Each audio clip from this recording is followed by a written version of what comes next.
ராமநாதபுரம் மாவட்ட வரலாற்றில் புதிய திருப்பமாக மாவட்டத்தில் முதன்முறையாக சுமார் 2000 ஆண்டுகள் பழமையான தமிழி எனப்படும் தமிழ் பிராமி எழுத்துக்கள் பொறிக்கப்பட்ட அரிய நடுகல் கல்வெட்டு கண்டறியப்பட்டுள்ளது. முதுகுளத்தூர் அருகே உள்ள ஆப்பனூர் கிராமத்தின் அரியநாச்சியம்மன் கோயில் வளாகத்தில் இந்த நடுகள் கண்டெடுக்கப்பட்டுள்ளது.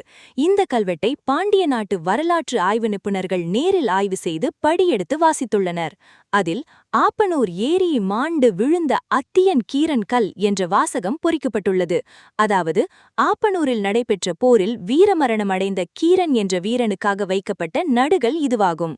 இதன் மூலம் ஆப்பனூர் என்ற ஊர் பெயர் சங்க காலத்திலிருந்தே புழக்கத்தில் இருப்பது உறுதி செய்யப்பட்டுள்ளதுடன் சங்ககால தமிழர்களின் எழுத்து மரபும் வீர வழிபாட்டு பண்பாடும் வெளிச்சத்திற்கு வந்துள்ளன. தொல்லியல் துறையில் பெரும் முக்கியத்துவம் வாய்ந்த இந்த கண்டுபிடிப்பு வரலாற்று ஆய்வாளர்களிடையே பெரும் வரவேற்பை பெற்றுள்ளது. மிகவும் கடுமையான ஒரு மினரல் பாறை, அதில் என்ன சொல்லுவோம், நம்ம பளிங்கு கல் என்று சொல்லலாம், ஸ்படிக கல் என்று சொல்லலாம், அந்த மாதிரி கல்லில் வெட்டப்பட்டிருக்கிறது. ராமநாதபுரம் மாவட்டத்தில் கிடைத்த முதல் நடுகல் கல்வெட்டு முதல் தமிழி எழுத்திலே பொறிக்கப்பட்ட 2100 ஆண்டுகளுக்கு முந்தைய கல்வெட்டு என்ற பெருமை இந்த கல்வெட்டுக்கு உண்டு. ஏற்கனவே பழைய ராமநாதபுரம் மாவட்டம் என்று சொல்லக்கூடிய சிவகங்கைக்கு உட்பட்ட திருமலை, குன்றக்குடி போன்ற பகுதிகளிலே சமணம் சார்ந்த மலை குகைகளிலே இந்த தமிழி கல்வெட்டு கிடைத்திருக்கிறது. ஆனால் வாழ்வியல் சார்ந்த, அதாவது போர் முறை, இந்த அகநானூர் அகம்புறம் என்று சொல்கிறோமல்ல, அப்படி புற வாழ்க்கையை சொல்லக்கூடிய, தமிழர்களின் பண்பாட்டு வாழ்க்கையை சொல்லக்கூடிய ஒரு வீரக்கல் என்ற ஒரு நடுகள் இங்கே கிடைத்திருக்கிறது. இந்த ஊரிலே அரியநாச்சி அம்மன் கோயில் வளாகத்திலே இந்த கல் இருக்கிறது. இப்படி ஒரு கல் இருப்பதை கடந்த பல ஆண்டுகளாக நான் இது 3வது முறையாக அந்த ஊருக்கு சென்றிருக்கிறேன், அந்த கோயிலை பார்த்திருக்கிறேன். ஆனால் அதற்கு முன்பு இப்படிப்பட்ட கல் அங்கே இருந்ததாக யாரும் சொல்லவில்லை. என்றால் மண்மூடி கிடந்தது.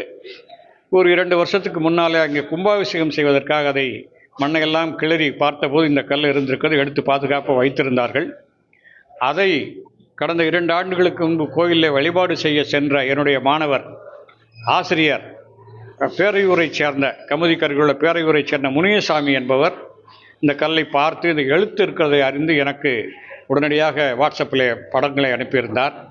எனவே அவரை அழைத்து கொண்டு கடந்த முந்தா நாள் 31/5 என்று நாங்கள் நேரடியாக சென்று இந்த கல்வெட்டை பார்த்து வாசித்திருக்கிறோம், படியும் எடுத்திருக்கிறோம். ஆப்பனூர் ஏரி மாண்டு விழுந்த அத்தியன் கீரன் கல் எது என்று இந்த கல்வெட்டு பாடம் சொல்லுகிறது. ஆப்பனூர் என்ற ஊர் இன்றும் அதே பேரிலே வழங்குகிறது. நாம் இங்கே திருவாப்புடையார் கோயில் என்று பாண்டியர் 14 பாடல்